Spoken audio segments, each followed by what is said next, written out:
All right, ladies and gentlemen, the Kohlberger case, the Idaho 4 case. Right, a lot of stuff coming out. A lot of these YouTubers are hitting it right on the button.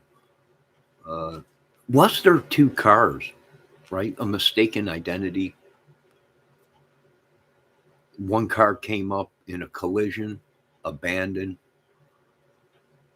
Similar, same car to Kohlberger's car. Uh, a lot of questions being asked, right? And it's an ongoing case. So all these people are still suspects to me on this channel. All the food truck people, all the boyfriends, the ex boyfriends. What are we dealing with? It could have been a love triangle. It could have been something mixed up. You know, a lot of people are saying there was drugs involved, jealousy, whatever. It could have been. Uh, Maybe Brian Kohlberger was the cleanup crew. Maybe he was the murderer, hired, possibly. Did they all know each other? Meaning, what were these guys going to school for? What were they studying? Were they all in this little ring, maybe, of criminal people, like of people that were going to school to study crime and stuff? Very interesting. No, I'm not saying that it's not possible, that it was a mix up and there was another vehicle,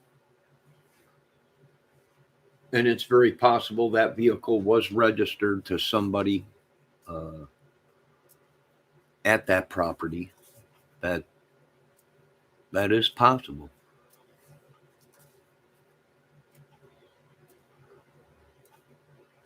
Like I said, none of them people owned that property. That was a rented property. So anything is possible, folks, in a murder case.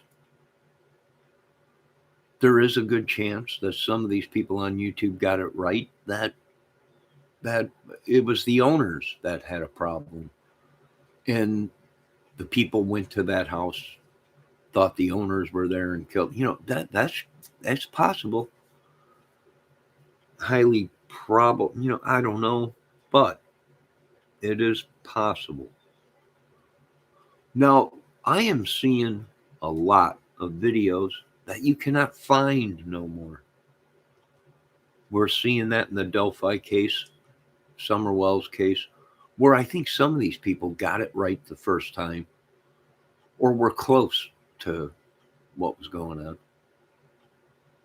And they either suppressed them videos or got rid of them videos or whatever it may be. But something's going on, whether it be a cover up, whether it be just,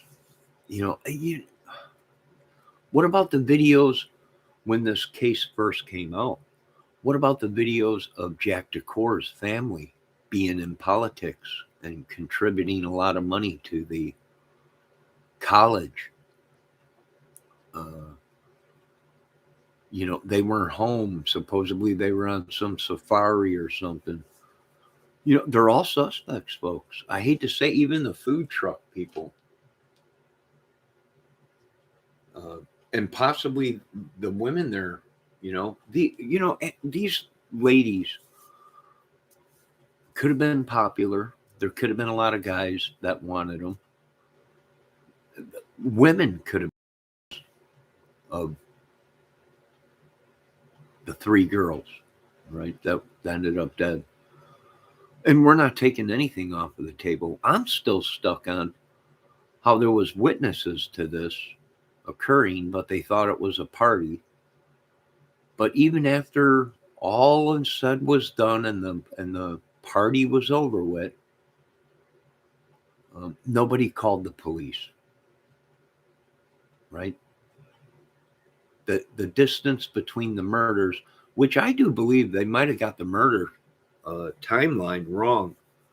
because there is footage out there of the police, the body camera, and in the background you can hear somebody screaming to stop it, whether it be Kaylee or whatever their name is, someone saying stop it. But here's the problem we're having on YouTube and social media is these people making altered videos and fake videos, edited videos. So is that a real video of the police camera footage and the voice on there saying stop it? Is that a real voice that wasn't edited? If so, that happened at 2:30 in the morning. And if you can hear one of the girls saying stop it 2 times on that recording, that footage of the body camera of the police officer, then it's very possibly that the murders were occurring at 2:30, little after 2:30, because the police were a good distance away from the house. And in order for their body camera to pick up her voice, yelling to stop it, well, therefore, the timeline is wrong. It's a very good chance that the murders were occurring at 2:30 or a little bit after 2:30. And it all could have been captured on film, possibly the people leaving the property.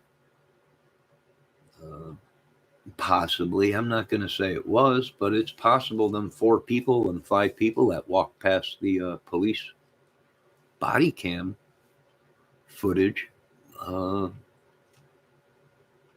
might have been a distraction, or could have been some of the culprits helping, lookouts or whatever. It's very possible. I'm not taking anything off the table. And they're all still suspects, folks, until the case is closed. They have Brian Kohlberger. And the only reason they have Brian Kohlberger is because his DNA was at a place that it shouldn't have been. Right?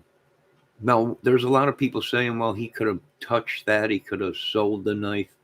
That's true. He could have sold the knife and somebody used it to commit these murders.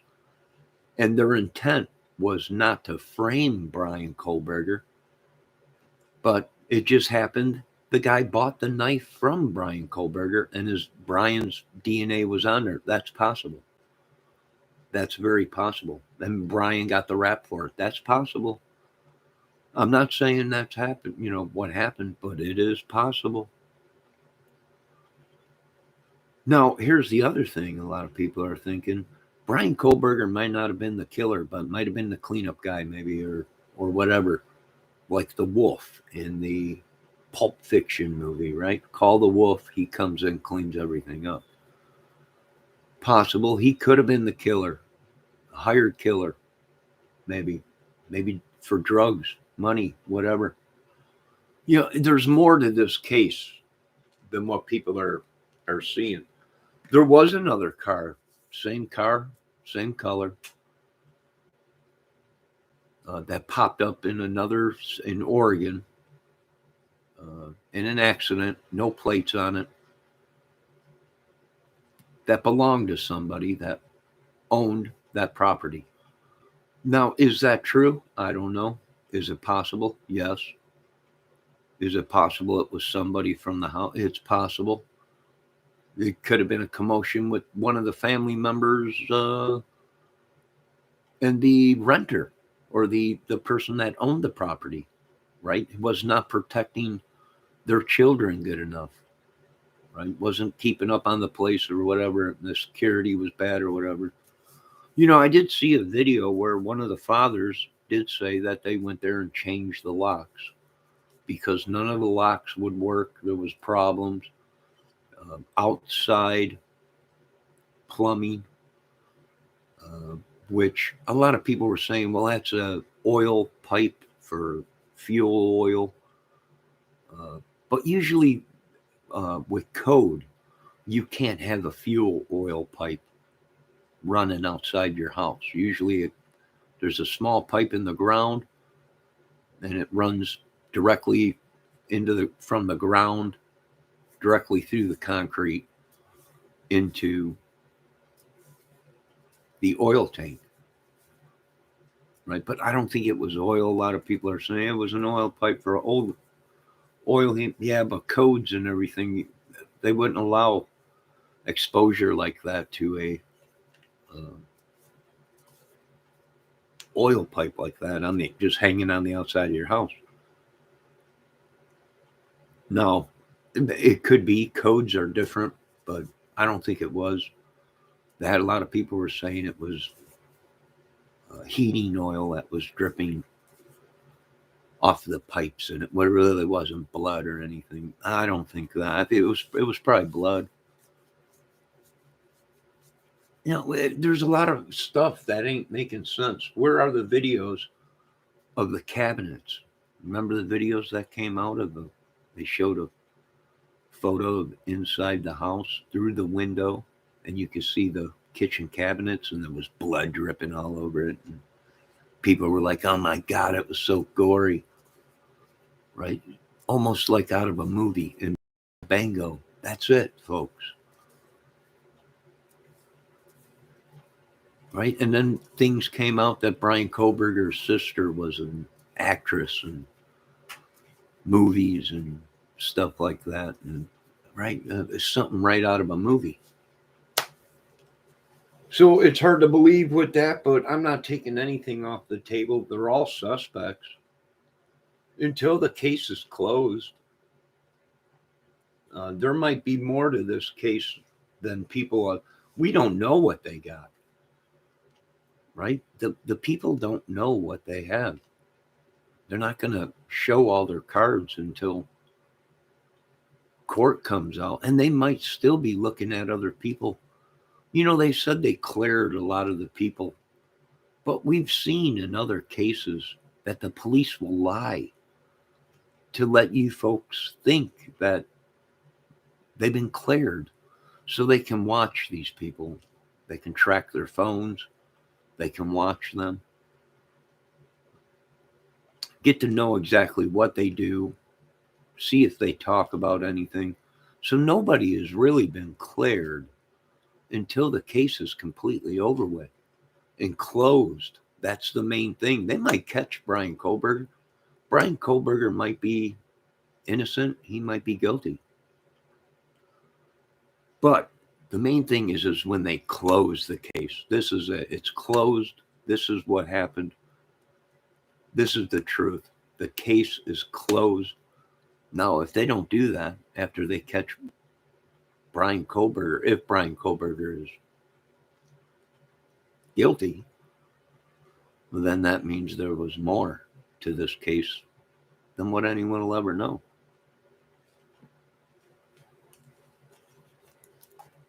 And we're seeing that in a lot of cases, that it was bigger than what people thought.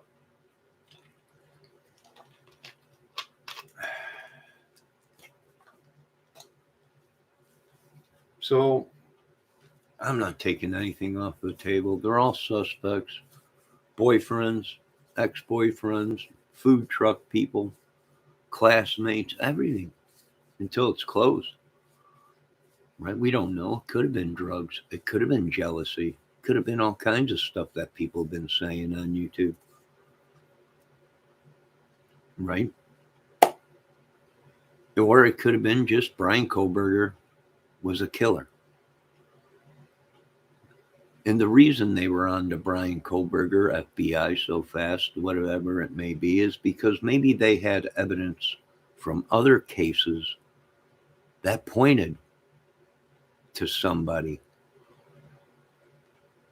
And once they got the DNA and it matched, right, it could have been a lot of things. We're not sure. And the only reason we're not sure is because we don't have all the evidence. The police do. The FBI do. But the citizens don't. So we can keep guessing until the sun comes up and goes down. But the fact is we don't have the proof. So we really don't know exactly what happened, who's all involved. It could have been a conspiracy. It could have been a madhouse. It could have been a lot of things, right?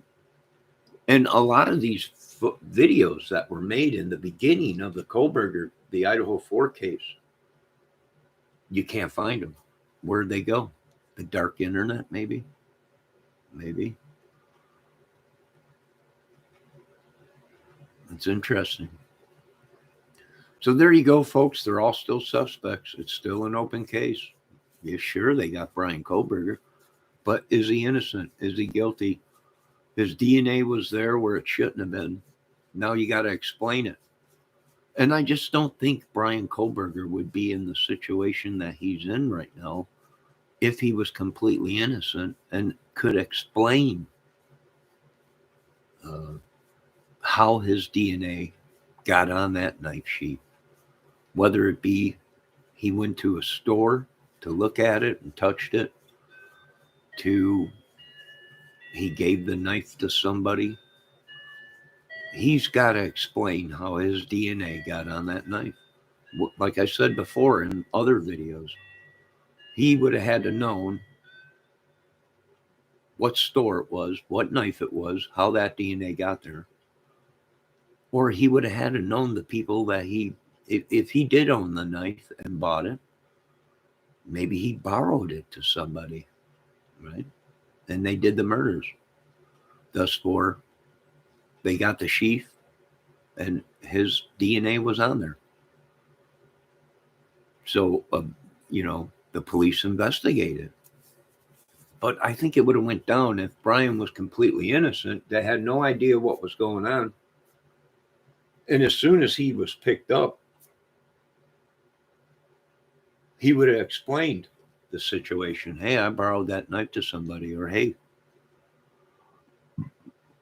my DNA's on that knife because I was at the store and bought, they would have proof of that. I don't think he'd be in the predicament he's in if he was completely innocent.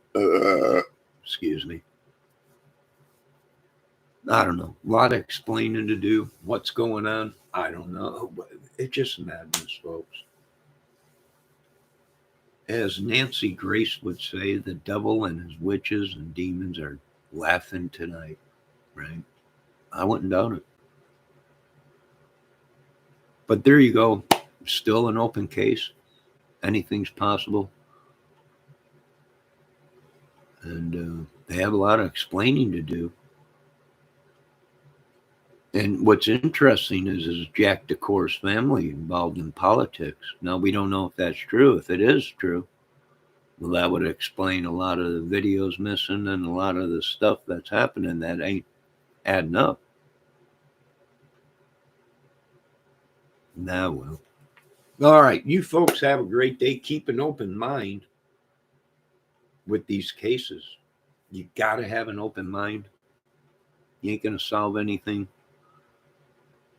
with a closed mind, right? 1 and 1 equals 2, but not always. So keep an open mind when it comes to murder cases.